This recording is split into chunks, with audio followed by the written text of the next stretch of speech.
예, 오늘은 우리가 하나님과 동행하는 삶을 최종적으로 마무리 지면서 오늘 말씀을 같이 상고하려고 합니다. 그리고 이제 기도 제목으로 부탁드린 것처럼 다음 주부터는 이제 베드로전서 강해 설교를 시작합니다. 제가 가만히 이렇게 그냥 대략 계산해 보니까 강성교회가 이제 개척된 지 이제 30년째로 들어가는데요. 절반 한 15년 정도는 강해 설교를 쭉 했습니다. 그래서 이제 낮에는 구약, 저녁에는 신약 이렇게 강해 설교를 쭉 했고, 수요일은 성경신학, 창세기에서 계시록까지 줄기를 잡아주는 성경신학, 그리고 또 교리 공부인 소리문답, 이 두 가지를 수요일 날은 계속 번갈아 가면서 30년 동안 해왔습니다. 그래서 사실 저희 교회에서 가장 중요한 성경 공부는 수요일입니다. 낮에는 이제 낮 예배, 저녁 예배를 통해서 성경 강해를 했고, 밤에는 이제 조직 신학적인 그런 성경 공부를 수요일 날 주로 했습니다. 그래서 제가 항상 그런 이야기를 했습니다. 강성교회에서 신앙생활하면서 공예배만 제대로 참석하면 신앙은 성장하게 돼 있습니다. 낮 예배, 저녁 예배를 통해서 신구약 성경을 공부를 하는 거고요. 또 조직적인 성경 공부는 수요일 날 하고요. 또 금요일 날은 또 삶 나누기를 하고, 그렇게 해서 공예배가 크게 4번이 있는데 그것만 제대로 참석하면 신앙은 성장합니다. 근데 이제 그걸 제대로 참석 안 하면서 이제 성경을 제대로 모르겠다 그러면 할 수가 없는 거예요. 그래서 그렇게 해왔고요. 이제 IMF가 터지면서 막 긴박한 상황 속에서 이제 주제 설교로 제가 설교 패턴을 바꿨습니다.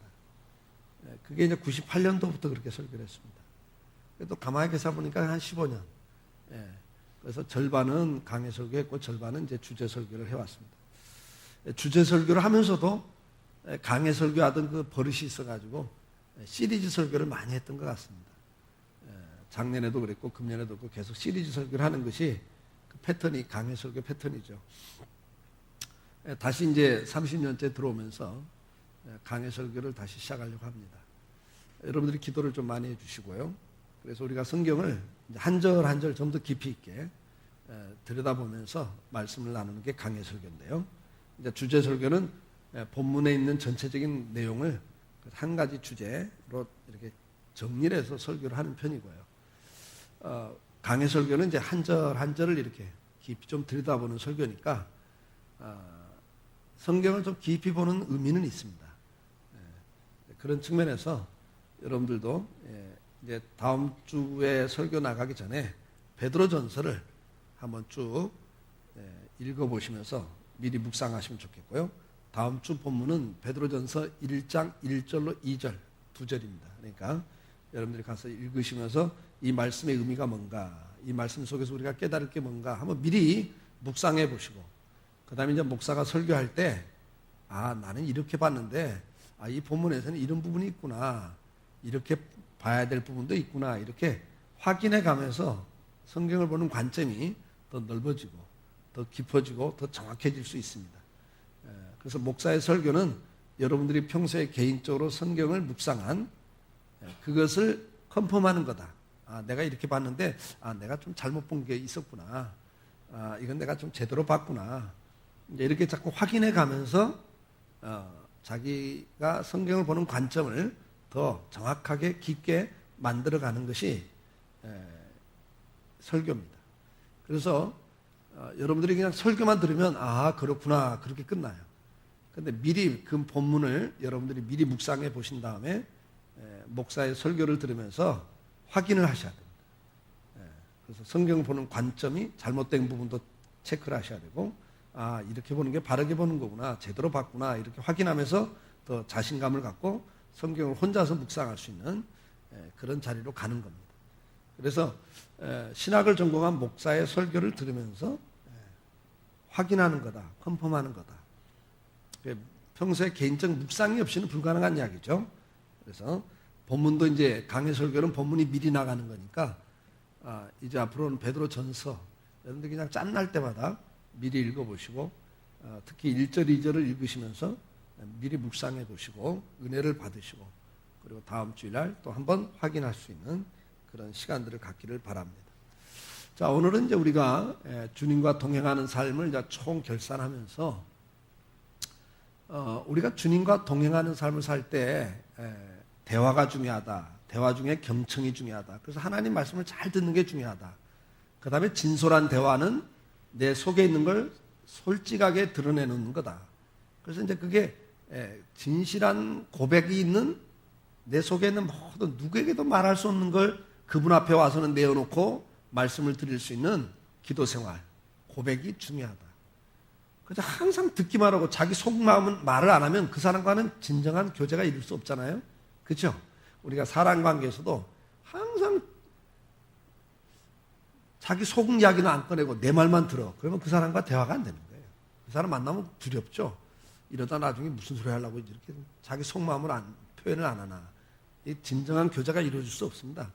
그러니까 진정한 교제는 경청과 동시에 진솔한 내 속 이야기를 내놓는 거예요. 그게 기도 생활이라고 그랬어요. 뿐만 아니라 이런 관계 속에서 서로를 알아주는 게 굉장히 중요하다. 그래서 고맙다, 감사하다. 이게 인간관계에서도 똑같습니다. 그래서 칭찬과 감사, 인간관계에서 굉장히 중요한 거라고 말씀드렸잖아요. 하나님 앞에서도 날마다 하나님이 나한테 베푼 은혜에 대해서 그 사랑에 대해서 고백이 필요하다. 고백이 필요한 거예요. 그게 이제 감사 생활이고. 그 다음에 중요한 건 뭐라고 그랬어요? 우리가 정말 진정한 교제가 이루어지기 위해서는 상대편의 말에 대해서 내 삶에서 반응이 돼야 돼. 그게 드러나야 돼. 삶으로 나와야 돼. 날마다 듣긴 듣는데 행동에서 변화가 없다. 그러면 무시한다고 느끼는 것처럼 하나님과의 관계에 있어서도 진정한 동행을 하기 위해서는 순종하는 삶이 있어야 됩니다.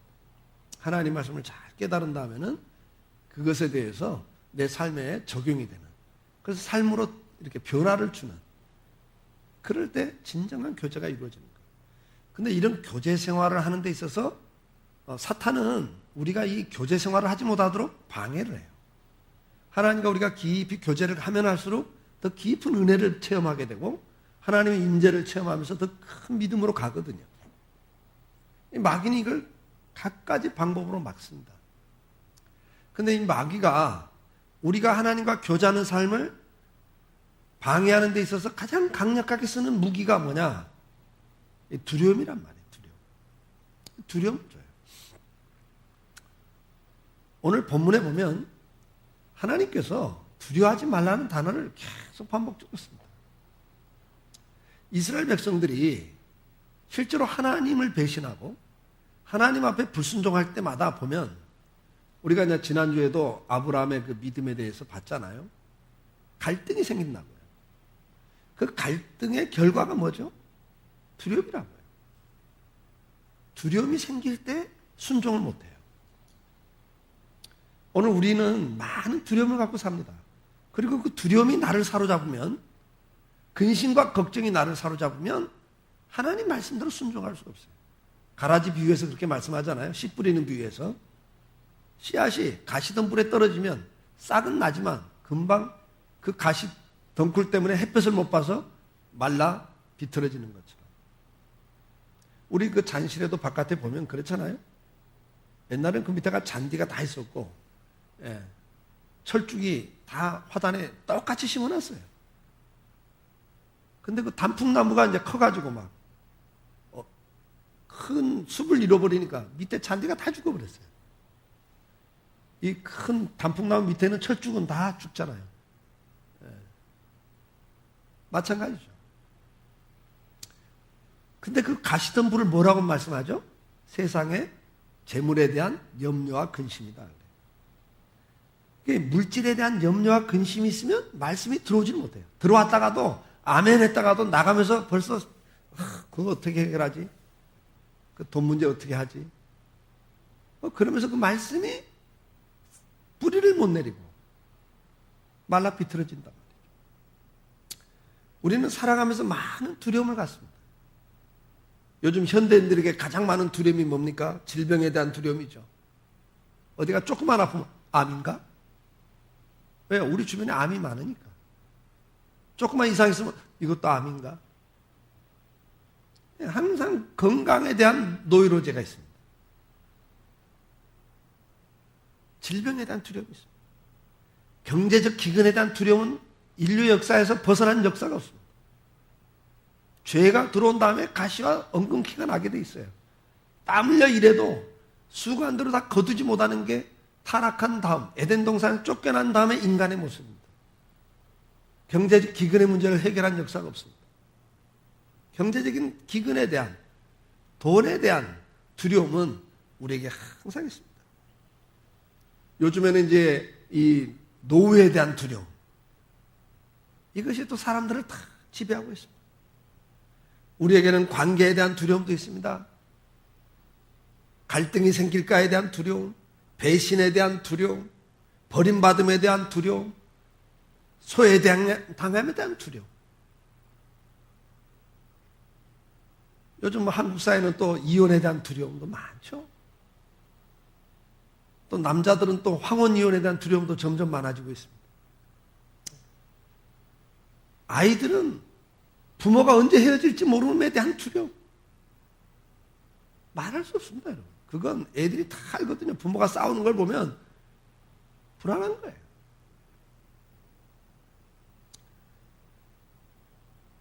그리고 또 우리는 또 어떤 두려움이 있습니까?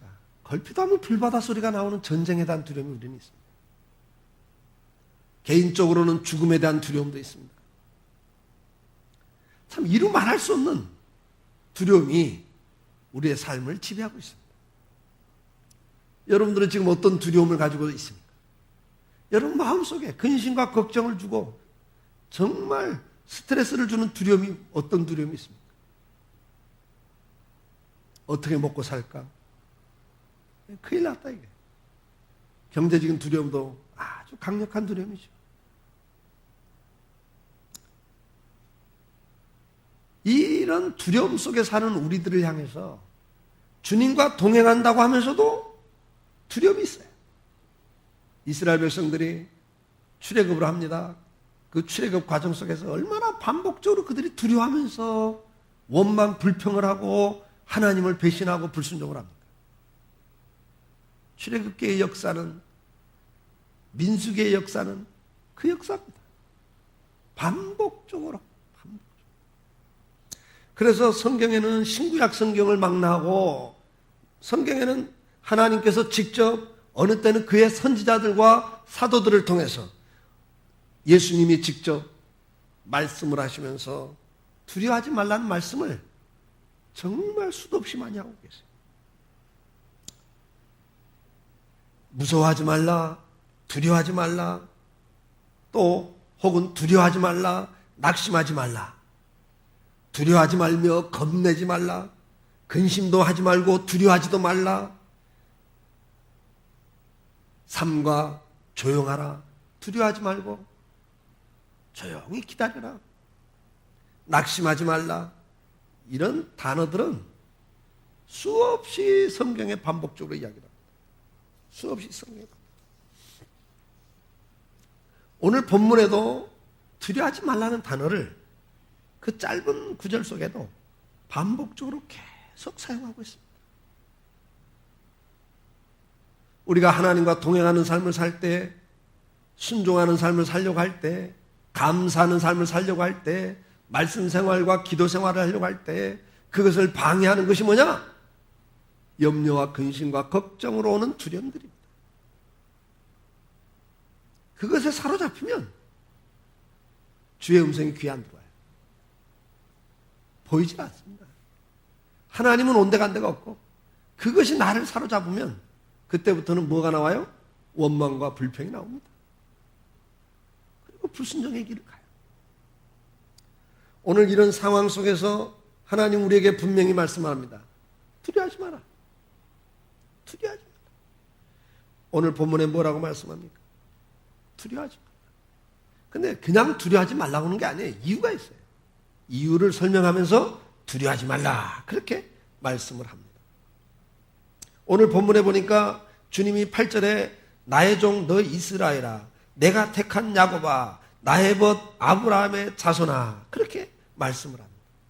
나의 종이다, 나의 택한 사람이다, 나의 벗이다, 그렇게 설명을 합니다. 아브라함을 설명하면서 나의 벗 아브라함이라 그렇게 표현해요. 여기 보면 하나님과 우리와의 관계를 여러 가지로 표현을 하고 있습니다. 다시 말해서 주님은 너희가 두려워하지 말라 그러면서 그냥 두려워하지 말라는 게 아니라 너와 나의 관계를 생각하면서 두려워하지 말라는 거예요. 너와 나의 관계를 생각해라. 우리가 항상 어떤 두려움 앞에 빠질 때 그때 뭘 생각해야 되냐? 하나님을 생각해야 돼요. 근데 하나님이 나에게 어떤 분이냐? 관계를 생각을 하는 거예요. 주님은 우리와의 관계를 이야기하면서 가장 대표적으로 사용하는 관계를 설명하는데 하나님께서 직접 표현하거나 주의 종들을 통해서 표현했거나 예수님이 표현했거나 간에 두려워하지 말라 그러면서 하나님과 우리 관계를 설명할 때 가장 대표적이고 기본적인 관계가 뭐냐? 사랑이라는 단어를 써요. 사랑. 너와 나와의 관계는 사랑의 관계다. 그러면서 사랑의 관계를 설명해 주는데 우리가 이해할 수가 없으니까 우리가 이해할 수 있는 방법을 쓰는데 인간관계 속에서 비유를 들어요. 그래서 가장 대표적인 관계를 뭐라고 설명하죠? 인간관계에서 가장 사랑하는 관계가 누구 관계입니까? 여러분, 우리 인간관계에서 정말 목숨을 주면서 사랑할 수 있는 관계가 무슨 관계예요? 사람마다 조금 달라요. 조금 다른데 그래도 가장 대표적인 게 뭐예요? 자식 사랑입니다, 여러분. 부부는 헤어지면 남남이라고 하지만 자식은 헤어져도 남남이 안 됩니다, 여러분. 그리고 부부를 위해서 서로 죽어요? 연애할 때는 죽는다고 그러는데 결혼하고 한 3년만 지나봐요. 부부가 서로를 위해서 죽겠다고 그래요? 안 죽겠다고 그래요? 죽어줘봤자 나 죽은 지 1년도 안 채우고 딴 남자하고 살 텐데 왜 죽어? 그러죠? 안 그래요? 우리 저 부인들 한번 말해봐요. 남편에서 죽어요? 누구 좋은 일 시키려고 죽어 그러잖아요. 근데 자식을 위해서는 죽어야 안 죽어요? 죽어요, 여러분. 그러니까 살아보니까 그래. 살아보니까 젊었을 때는 뭐 부부밖에 없다 그러고 뭐 부부가 최고다 그러는데 살아보면요, 자식 낳아보면요, 자식이 최고예요, 최고. 그 다음에 이제 노인이 되면 자식 최고예요? 노인이 되면 또 다시 이제 부부로 돌아가요. 사람이 그래. 사람이 다 그래요. 그러니까 노인이 되면 자식도 또 별거 아니란 걸 알아. 그냥 남는 게 부부밖에 없어요. 그래서 또 부부를 챙깁니다. 근데 성경에 보면 하나님과 우리 관계를 설명하면서 가장 대표적인 관계가 부모-자녀 관계예요. 부모-자녀 관계로 설명을 해요. 신명기 14장 1절에 너희는 너희 하나님 여호와의 자녀이니 너희는 하나님의 자녀다. 죽은 자를 위하여 자기 몸을 베지 말며 눈썹 사이 이마 위를 털을 밀지 말라. 우상 숭배하지 말라 이게. 너희는 하나님의 자녀다. 그러니까 하나님 외에 다른 것을 섬기지 마라. 그 이야기를 하면서 자녀라는 단어를 씁니다. 구약에 하나님께서 그런 표현을 반복적으로 쓰고 있어요.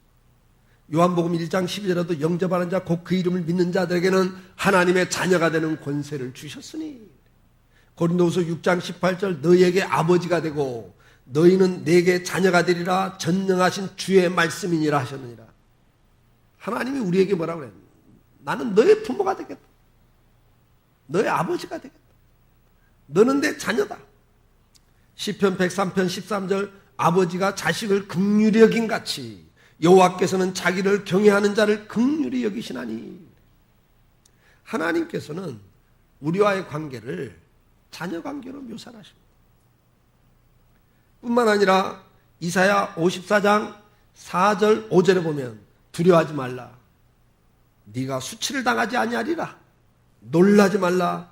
네가 부끄러움을 당하지 아니하리라.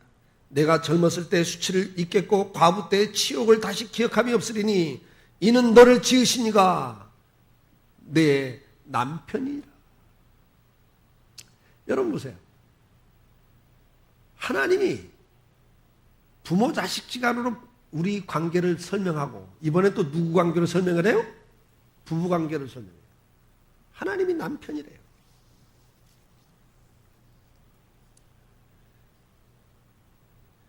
이사야 43장 1절로 4절에 보면 야곱아 너를 창조하신 여호와께서 지금 말씀하시느니라. 이스라엘아 너를 지으신 이가 말씀하시니라. 너는 두려워하지 말라. 계속 반복적으로 이야기를 하죠. 내가 너를 구속하였고 내가 너를 지명하여 불렀나니 너는 내 것이라. 네가 물 가운데로 지날 때 내가 너와 함께 할 것이라. 강을 건널 때 물이 너를 침몰하지 못할 것이며 네가 불 가운데로 지날 때 타지도 아니할 것이요 불꽃이 너를 사르지도 못하리니 대전하는 여호와 내 하나님이요 이스라엘의 거룩한 이요 너의 구원자이니라. 내가 애굽을 너의 속말로 구스와 스바를 너를 대신하여 주오노라. 내가 내 눈에 보배롭고 존귀하며 내가 너를 사랑하였은즉. 자, 하나님께서 저와 여러분의 관계를 설명하면서 이렇게 설명해요. 내가 너를 사랑한다. 내가 너를 보배롭게 여긴다. 내가 너를 존귀하게 보고 있다. 여러분, 저와 여러분이 어떤 존재인가를 인식할 필요가 있습니다. 사람들은 우리를 무시합니다. 그러나 하나님은 우리를 네가 과부가 돼 있다 할지라도 고아가 돼 있다 할지라도 내가 너를 보배롭게 여긴다. 내가 너를 존귀하게 보고 있다. 내가 너를 사랑하고 있다.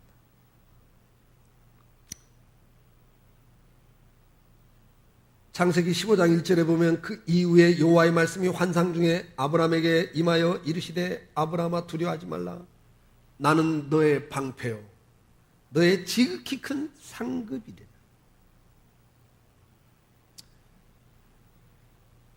이사야서에 보면 오늘 41절에서 두려워하지 말라고 계속 이야기를 하죠. 그러면서 뭐라고 말해요?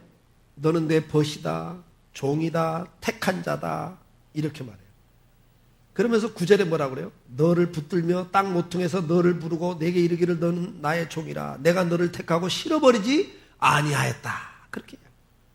그러면서 두려워하지 말라. 왜 두려워하지 말라고 그래요? 내가 너와 함께함이라.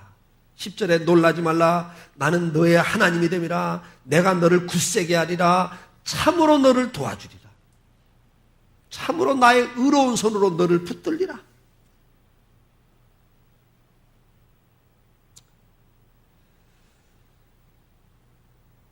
이사야 44장 1절 3절에도 나의 종 야곱 내가 택한 이스라엘아 이제 들으라.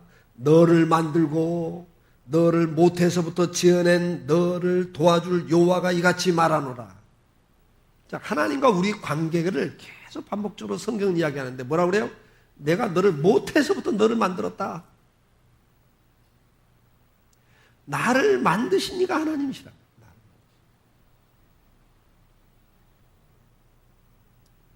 세상에 부모가 자식을 못 잊는 거 보면 내 모태에서 나왔기 때문이잖아요. 나를 통해서 만들어졌기 때문에. 근데 하나님 말씀에 내가 너를 만들었다. 모태에서부터.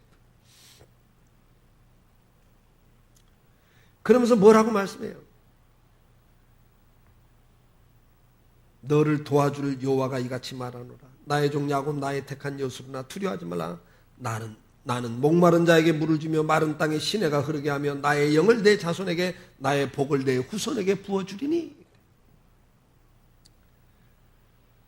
이사야 50장 7절 주 여호와께서 나를 도우심으로 내가 부끄러워하지 아니하고 내 얼굴을 부싯돌같이 굳게 하였으므로 내가 수치를 당하지 아니할 줄 아노라.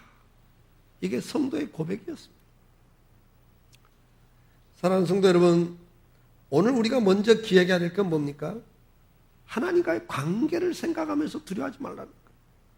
놀라지 말라는 거예요. 가련하고 빈핍한 자가 극한 고통 가운데서 부르짖을 때 버리지 않고 응답하겠다고 주님은 우리에게 말씀을 합니다.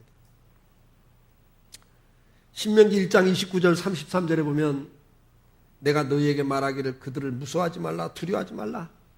너희보다 먼저 가시는 너희 하나님 여호와께서. 참 기가 막힌 말씀 아닙니까? 광야길을 가면서 두려움이 있잖아요. 그 광야 생활 자체도 두려움이고 만나는 아말렉을 비롯한 많은 대적들도 두려움이에요. 기근과 전쟁 갖가지 두려움이 이스라엘 앞에 있다고요. 근데 하나님 말씀하시기를 무서워하지 말라는 거예요. 앞에 적군이 있는데 3일만 가면 더 이상 물이 떨어지는, 물을 마실 수 없는 광야가 있는데 그걸 걸어가는데 두려워하지 말란 말이 돼요. 매일매일이 중야사냐인데. 근데 하나님 말씀해요. 내가 너보다 먼저 가 있다. 너희보다 먼저 가시는 너희 하나님 여호와께서 애굽에서 너희를 위하여 너희 목전에서 모든 일을 행한 것 같이 이제도 너희를 위하여 뭐 하실 것이며 싸우실 거다. 하나님이 먼저 가서 지금 너희 앞에 있는 그 아말렉이나 이런 대적들 때문에 두려워하고 있는데 내가 먼저 가서 그들과 싸운다. 광야에서도 너희가 당하였거니와 사람이 자기 아들을 아는 것 같이 너희의 하나님 여호와께서 너희가 걸어온 길에서 너희를 아느사 이곳까지 이르게 하셨느니라. 여러분, 광야길을 걷는단 말이에요. 자갈밭을 걸어요. 출애굽하는 이스라엘 백성들이. 그러면 애들이 어떻게 해요? 힘들다고 그러죠. 안 걷겠다고 발부둥을 치죠. 그러면 어떻게 해요?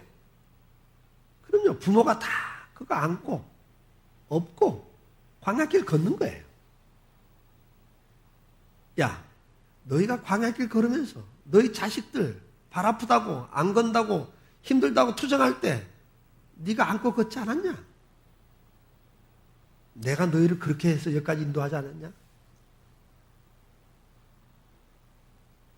하나님께서도 우리를 그렇게 안고 오셨대요. 우리가 투정 부리면 어느 땐 때리기도 해. 버릇을 고치려고. 그냥 계속 때리기만 해요? 아니잖아요. 내가 너를 안고 여기까지 오지 않았냐? 그러나 이 일에 너희가 너희 하나님 여호와를 믿지 아니하였도다. 그는 너희보다 먼저 그 길을 가시며 장막 칠 곳을 찾으시고 밤에는 불로 낮에는 구름으로 너희 갈 길을 지시하신 자니라. 그러나 문제는 뭐예요? 너희가 믿지 않았다. 그걸 날마다 삶 속에서 경험하고 있으면서도 그 다음에 또 문제 나오면 또 믿지 못하고 또 두려워하고 또 염려하고. 이사야 46장 3절 4절에 야곱의 집이여 이스라엘의 집에 남은 모든 자여 내게 들을지어다. 배에서 태어남으로부터 내게 안겼고 태에서 남으로부터 내게 업힌 너희여 너희가 노년에 이르기까지 내가 그리하겠고 백발이 되기까지 내가 너희를 품을 것이라. 내가 지었은즉 내가 업을 것이요 내가 품고 구하여 내리라. 아멘입니까? 하나님이 분명히 말씀을 해요. 내가 너를 만들었어. 너도 자식 그렇게 힘들면 안고 가는 것처럼 내가 너를 만들었기 때문에 네가 태에서 태어날 때부터 내가 너를 안고 오지 않았냐? 너를 업고 오지 않았냐? 근데 내가 너희를 세상 부모는 자식 노년에 이르기까지 백발이 될 때까지 자식 책임 못 져요. 그 나이 되기 전에 죽어요. 근데 하나님은 뭐라고 그래요? 네가 노년에 이르기까지 백발이 될 때까지 내가 너를 업고 간다.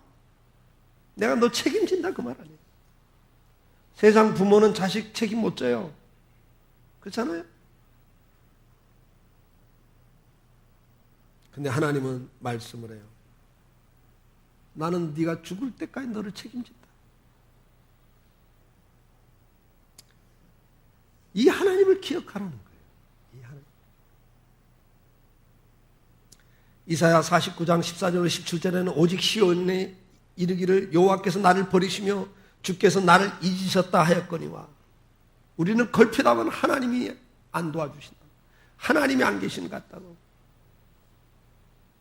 이스라엘 백성이 광야에서 걸핏하면 원망불평했던 것처럼 우리는 그렇게 말을 한단 말이에요.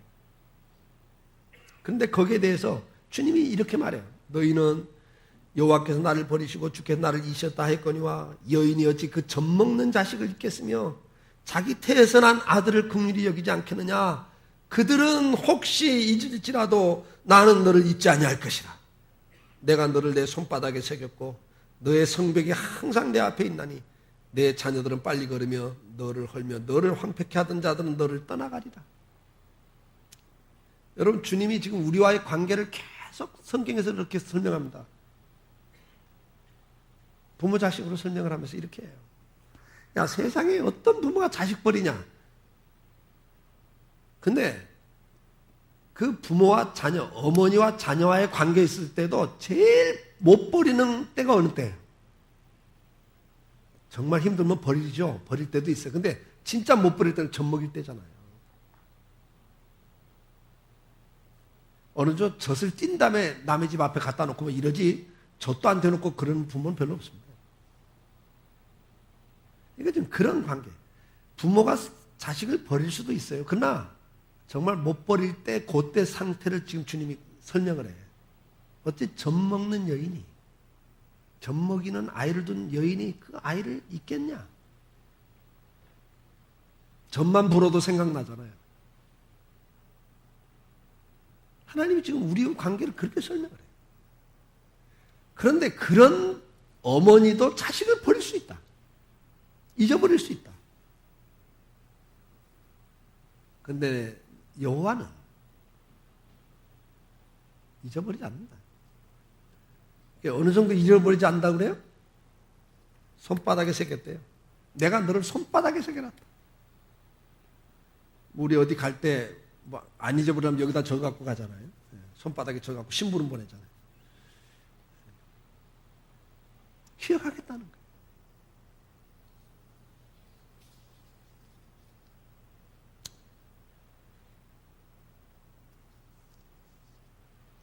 오늘 우리가 다시 한번 기억해야 될 것은 우리가 이 인생길을 걸어가면서 우리는 많은 문제들로 인해서 두려움을 겪습니다.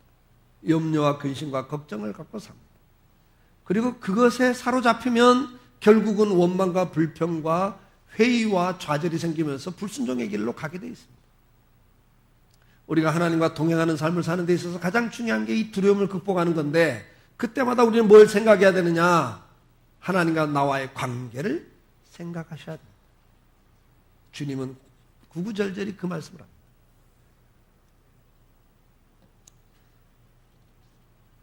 그리고 그것이 이론이 아니란 말이에요. 이미 역사적으로 수없이 반복했어. 하나님 보여주셨어요. 두려워하지 말라는 것은 즉흥적 격려가 아니라 역사를 통해서 확인하라고 말씀하는 거예요. 우리가 성경을 읽어보면 하나님의 구원의 역사가 구구절절 기록되어 있죠. 이스라엘 역사를 보십시오. 출애굽을 할 때도 자기들 힘으로 출애굽을 했습니까? 하나님의 능력으로 10가지 재앙이 내리면서 출애굽이 됐습니다. 홍해바다 앞에 가서는 또 원망불평하고 두려움에 사로잡히니까 뒤에서 쫓아오는 애국 군대를 보면서 순간 다 뒤집어져 버려요.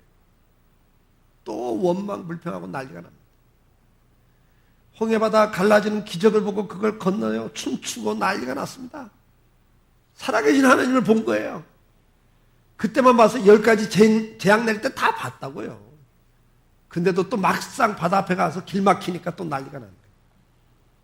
그거 열어놓으신가 또 그럼 그렇지 우리 하나님 역시 그러고 가. 그리고 하나님 최고입니다 이러고 찬송하고 난리가 났어. 3일 만에 물 떨어지니까 또 난리가 뒤집어지잖아요. 우리 어떡하려고 이러냐고 죽이려고 그러냐고.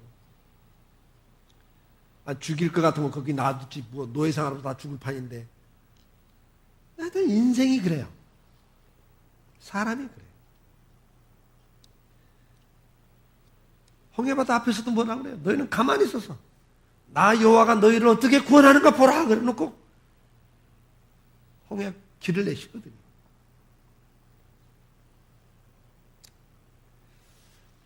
하여튼 우리는 다시 한번 이걸 생각해야 됩니다. 문제에 부딪힐 때마다 다시 돌아가셔야 돼요. 그 문제에 집착하지 마세요. 문제에 집착하면 그 문제에 사로잡혀요. 그때마다 다시 원점으로 돌아가서 하나님을 생각하셔야 돼요. 역사를 돌아보세요. 저도 지금까지 살아오면서 정말 많은 체험이 있어요. 많은 체험이 있어요. 그럼에도 불구하고 어떤 문제 앞에 딱 부딪히면 또 긴장, 불안, 초조, 그 다음에는 염려, 근심, 걱정이 막 몰려와요. 여러분 꼭 기억하십시오. 근심이나 걱정이나 의심이나 두려움은 누가 주는 거라고요? 마귀가 주는 거란 말이에요. 이걸 에베소에서는 뭐라고 그래요? 불화살이라 그래요. 불화살. 마귀가 쏘는 불화살이라 그런다. 다시 한번 확인합시다. 여러분들 하나님 믿으시죠? 확실히 믿으시죠? 의심하지 않고 믿고 싶죠? 염려, 근심, 걱정하지 않고 주님만을 믿고 100% 편안하게 살고 싶죠? 그래요, 안 그래요? 내 마음, 내 생각은 뭐예요? 100% 하나님을 신뢰하고 믿고 어떤 상황에도 담대하게 믿음으로 살고 싶죠? 의심과 두려움을 갖지 않고 담대하게 살고 싶죠? 맞습니까? 그게 여러분 마음이에요. 그게 내 마음이에요. 내 생각이에요. 나는 100% 믿고 싶고 의심하지 않고 근심하지 않고 걱정하지 않고 담대하게 편안하게 감사하고 기쁘게 살고 싶어요. 이게 내 마음이라고요. 근데 이 내 마음과 다른 마음이 들어올 때는 그게 마귀가 주는 마음이라고요. 이해가 되세요? 나는 편안하고 싶은데 두려워. 그건 마귀가 주는 거라고요. 나는 의심하고 싶지 않아 하나님을. 근데 막 의심이 들어와. 그건 마귀가 쏘는 거라고요. 마귀는 오늘도 계속 쏴요. 틈만 보이면. 그런데 그 의심과 근심과 걱정이 두려움이 들어오는 것 가지고 난 믿음이 없어요. 아이고, 목사인데도 의심해요. 목사인데도 두려워요. 그런 거 보니까 나는 정말 믿어도 안 되는 사람인가 봐요. 나는 정말 믿음이 없나 봐요. 그거 마귀가 주는 전략에 속은 거예요. 여러분. 아시겠어요? 죽는 날까지 의심이 생긴다 안 생긴다? 두려움이 생긴다 안 생긴다? 막 하나님 확실하게 믿어가지고 할렐루야 찬송하고도 금방 또 홍해바다 앞에 가면은 의심이 생긴다니까요. 그게 인간이에요. 왜? 마귀가 계속 불화살을 쏩니다. 그래서 어떻게 하라고 그랬어요? 믿음의 방패를 갖고 막으라고 그랬잖아요. 의심이 들어오면 사탄아 물러가라. 나 하나님 바라볼 거야. 하나님 오늘도 나를 사랑하셔. 생사복은 하나님 손에 있어. 이것 때문에 나 두려워하지 않아. 그리고 오늘 죽으라면 아멘이지. 하나님이 나 부르시면 그게 가는 날이야. 부르시는 방법이 이거로 죽으라면 오케이. 그러면 되는 거예요. 그러니까 순간순간 마귀가 공격할 때마다 우리는 그때마다 믿음의 방패를 갖고 막으셔야 돼요. 아시겠죠? 예. 지금 그 문제예요. 확인하셔야 돼요. 저도 이렇게 할 때마다 개척을 할 때도 뭐 두려움이 왜 없습니까? 아무도 없는데 개척할 때 얼마나 또 근심 걱정이 왜 없고 어떻게 제대로 교회가 사람이 모이고 그래서 정말 교회가 제대로 세워질라나 왜 두려움이 없어요? 근심 걱정이 왜 없어요? 제가 개척할 때도 개척에 나보다 먼저 개척한 친구 목사들 가운데 6개월 동안 한 사람도 안 온 교회도 있었고요. 뭐 그때도 다 그랬어요. 그리고 또 처음 예배당 질 때 교인 60, 70명 모일 때 땅 사고 또 예배당 질 때 왜 두려움이 없어요? 하루하루가 피가 마르죠. 그날 철근값을 준비 안 해주면 그 다음날 공사가 안 되는데 하루하루가 그렇게 피가 말리게 갔다고요. 그 모든 과정 하나하나가 돼가는 과정을 보면서 하나님은 당신이 하고자 하는 것을 하시는구나. 이루시는 하나님이구나. 제가 그걸 믿게 됐잖아요. 근데 이루시는데 꼭 막판에 가서 하신다. 좀 치사하지만 꼭 막판에 하시냐. 뭐 내가 그 이야기는 자주 했잖아요. 막판 뒤집기, 하나님 주특기. 왜 꼭 막판에 뒤집냐. 좀 미리미리 뒤집지. 근데 그게 누구 때문이라고요? 나 때문이에요. 미리 뒤집어 놓으면 또 그냥 금방 헬렐레 해가지고 하나님 바라보지도 않고 문제 해결해주면 금방 도망가요.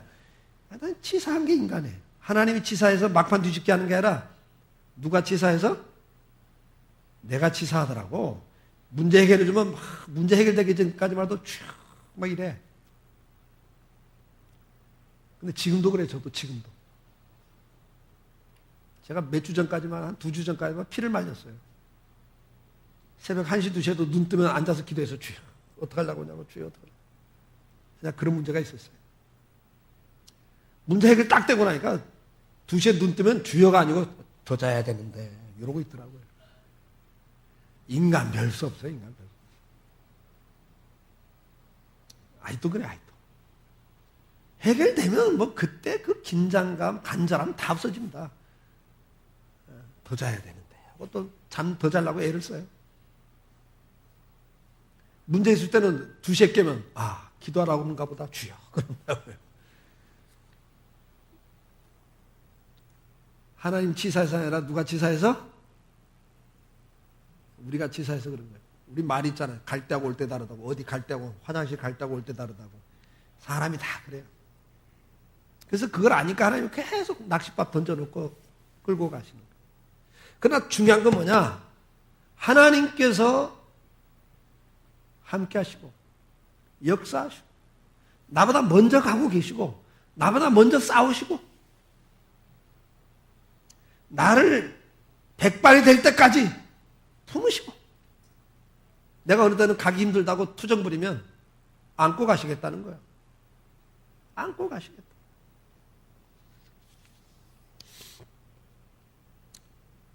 우리는 이렇게 살아계신 하나님, 그 하나님의 존재를 항상 인식하고 구원사에 역사하신 하나님, 그분의 행적, 하나님이 지금까지 어떻게 우리를 구원해 오셨는가를 돌아보면서 다시 한번 그분을 신뢰하는 확신을 갖기를 주의 이름으로 축복합니다. 오늘 주님은 본문에 2가지를 이야기합니다. 첫째는 관계를 이야기합니다. 너와 나의 관계를 생각해라. 그런데 2번째는요. 하나님이 뭘 이야기하냐면요. 14절에 버러지 같은 너 야곱아 너희 이스라엘 사람아 두려워하지 말라. 나 여호와가 말하나 내가 너를 도울 것이라. 내 구속자는 이스라엘이 거룩하니라. 보라 내가 너를 이가 날카로운 새 타작기를 삼으리니 내가 산들을 쳐서 부스러기를 만들 것이며 작은 산들을 겨같이 만들 것이라. 주님 말씀에 너 지렁이 같은 이스라엘이라 그래요. 참 하나님이 기가 막힌 표현하는 겁니다. 밟으면 그냥 꿈틀도 못하고 죽을 수밖에 없는 지렁이 같은 존재예요. 아무것도 할 수 없는 무능력한 그 상태. 그런데 주님이 말씀을 해요. 내가 너를 타작기계 같은 사람을 만들겠다. 그러니까 내가 능력이 있는 게 아니고 하나님의 능력을 나한테 덧입혀서 지렁이 같은 나를 타작기계 같이 산을 하나 부서뜨릴 수 있는 기계 같은 그런 강력한 기계를 만드시겠다. 우리가 두려워하지 않을 이유가 있습니다. 우리가 어떤 상황 속에서도 인내할 수 있는, 잠잠히 참고 기다릴 수 있는, 인내할 수 있는 이유가 여기 있습니다. 내가 부르짖을 때 응답하시는 하나님이 계신다는 사실입니다. 뿐만 아니라 나를 능력 있게 하시는 하나님이 계신다는 사실입니다. 오늘 본문에 내가 너를 굳세게 하리라. 참으로 너를 도와주리라. 참으로 나의 의로운 손이 너를 붙들리라. 10절에 이렇게 말씀하시면서 18절에 이렇게 말씀합니다. 내가 헐벗은 산에 강을 내며 골짜기 가운데 샘이 나게 하며 광야가 연못이 되게 하며 마른 땅이 샘그는이 되게 할 것이며 광야의 사막에 나무를 주심으로 무리가 그것을 보고 여호와의 지으신 바요 이스라엘의 거룩한 이가 이것을 창조한 바인 줄을 알며 헤아리며 깨달으리라. 여러분 광야에 연못이 있게 사막에 나무가 자라가겠다. 이게 불가능한 거예요. 근데 그걸 하게 하겠다. 그러면서 사람들이 그걸 보면서 야 이건 우리가 하는 게 아니야. 우리는 할 수 없는 일을 하나님이 하셨구나. 창조하신 바 하나님이 하신 일이다. 이렇게 말할 수 있도록 하시는 하나님이 우리 하나님이라. 골로새서 1장 11절에 그의 영광의 힘을 따라 모든 능력으로 능하게 하시며 기쁨으로 모든 겸딩과 오래 참음에 이르게 하시고, 우리가 오래 참고 그러면서도 기쁘게 나갈 수 있는 것은 하나님의 능력이 우리에게 임하기 때문이다. 우리를 능하게 하신다. 디모데전서 1장 12절, 나를 능하게 하신 그리스도 예수 우리 주께 내가 감사하면 나를 충성스럽게 여겨 내게 직분을 맡기십니다. 그러니까 여러분 보세요. 하나님은 능력 있는 분인데 그분이 나와 함께 하시면서 나를 도와주겠다는 거예요. 그래서 나를 능력 있게 해주겠다는 거예요. 그렇기 때문에 두려워하지 말라는 거예요. 우리가 박해를 당할 때, 어려움을 당할 때 두려워하죠. 초대교회 시대는 예수 믿는다, 박해를 받으면 죽는 거였습니다. 그 박해 속에 바울에게 뭐라고 말합니까? 사도 바울에게 환상 중에 나타나서 두려워하지 말고 잠잠하고 말하라. 사도행전 18.9절에 그래요. 바울아 두려워하지 말라.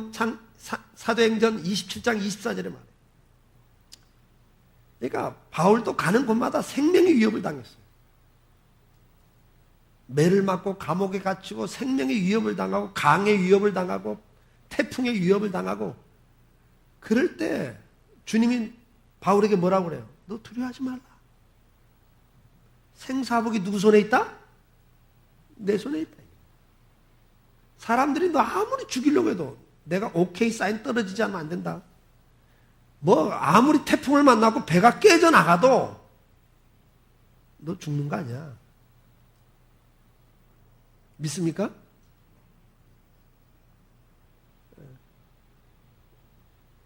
금요일 날인가 우리 집사람이 운전하고 오다가 타이어가 펑크가 났어요. 외곽도로에서 한 100km 이상 밟았겠죠? 그래가지고 막 앞바퀴가 펑크가 나니까 막 얼마나 위험했겠어요. 그래갖고 뭐 지금도 어깨가 아프다고 어떻게 힘을 썼던지. 그래가지고 이제 겨우 이제 길가에 내놓고 이제 구인차 와가지고 이제 끌고 와서 타이어 다 바꿔가지고 왔어요. 옆에가 찢어져갖고.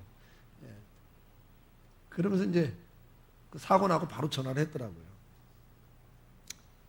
근데 그때 제가 막 설교 준비를 막 하고 있을 때였어요, 금요일에.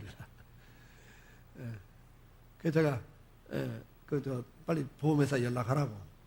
이제 보험회사 연락해서 이제 구인 차가 오고 뭐 이렇게 하고 이제 가는 과정에서 의정부 오다 그랬다고 그래요. 이제 저녁에 만나는데 이제 어깨가 뭐 계속 아프다 그러면서 어떻게 이렇게 걱정도 안 하고 와보지도 않냐는 식으로 이제 한마디 하시더라고요.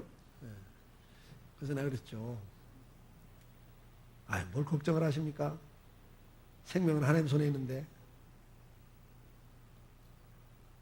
저는 군대에서도 종종 봤거든요.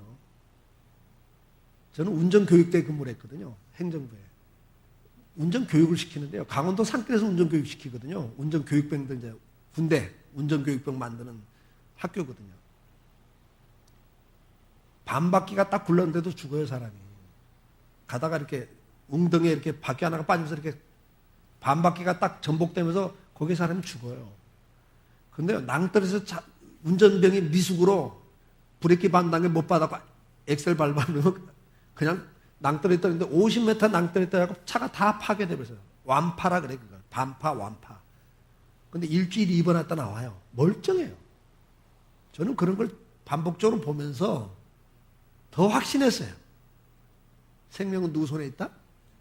하나님 손에 있어요. 하나님.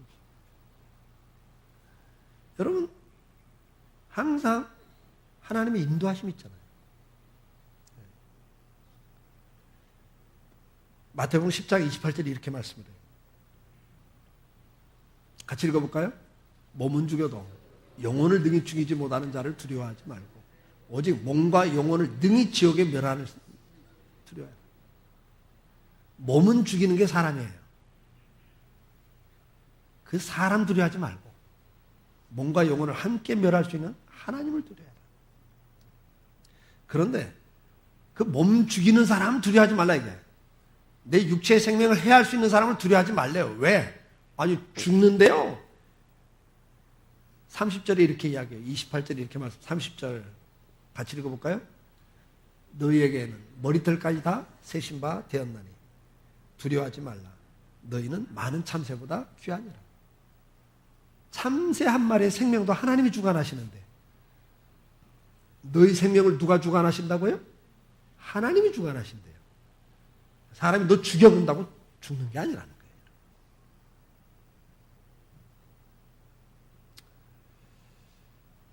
오늘도 이 하나님의 주권을 바라보시면서 두려워하지 마시고 주님과 동행할 수 있기를 주의 이름으로 축복합니다. 오늘 말씀을 맺습니다. 우리가 주님과 동행하는 삶을 살 때 그걸 가장 방해하는 것이 염려와 근심, 걱정, 두려움입니다. 근데 그 두려움의 문제에 대해서 주님은 오늘 이 아침 저와 여러분이 이렇게 분명히 말씀합니다. 첫째, 너와 나와의 관계를 생각해라. 세상에서 가장 사랑하는 사람들의 관계를 다 동원하셨습니다.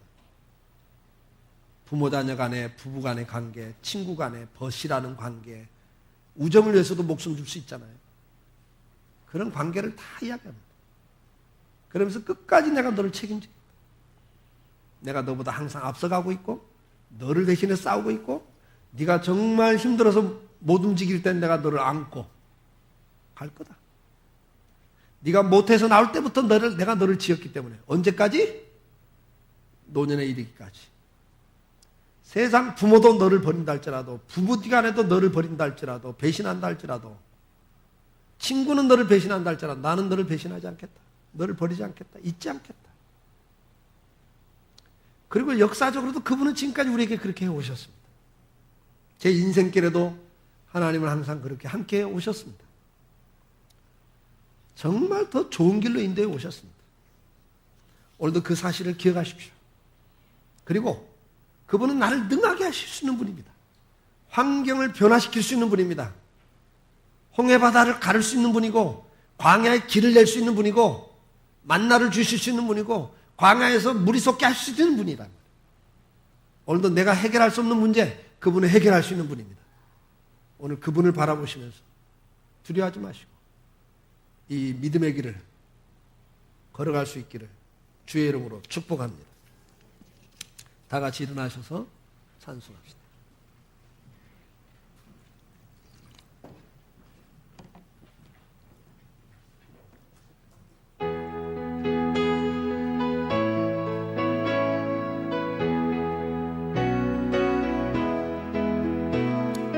나의 등 뒤에서 나를 도우시는 주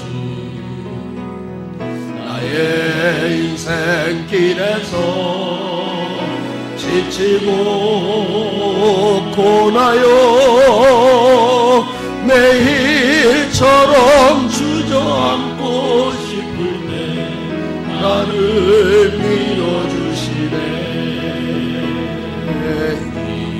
일어나 걸어라 내가 새 힘을 주리니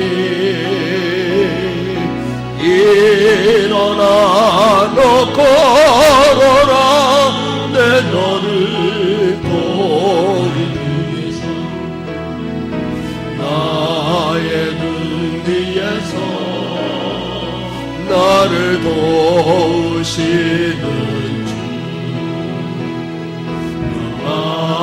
이 길을 갈 때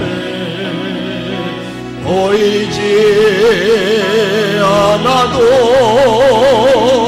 지치고 고나요 넘어질 때면 다가와 손 내미시네.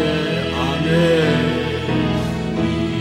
일어나 걸어라 내가 새 힘을 주리니 일어나 너 걸어라 내 너를 도우리. 이제는 우리 주 예수 그리스도의 은혜와 아버지 하나님의 그 무한하신 사랑하심과 성령님의 감화감동 역사 인도하심이 오늘도 나와 함께 내 일생을 책임지시고 눈동자같이 보호하시며 지키시며 나를 인도하시는 하나님, 나와 함께 하시는 하나님, 사람은 나를 버린다 할지라도 하나님은 나를 버리지 아니하시고 기억하시고 내 노년에 이르기까지 나를 품고 가시겠다고 말씀하신 그 하나님을 생각하고 오늘도 이 땅에 사는 동안에 두려워하지 않고 주님과 동행하는 삶, 믿음의 길을 걸어가기를 마음에 사모하는 우리 사랑하는 성도들 위해, 저들의 가정과 일터와 자녀들 위해, 이 나라 이 민족 위해 이제로부터 영원토록 함께 계실지어다. 아멘. 아멘.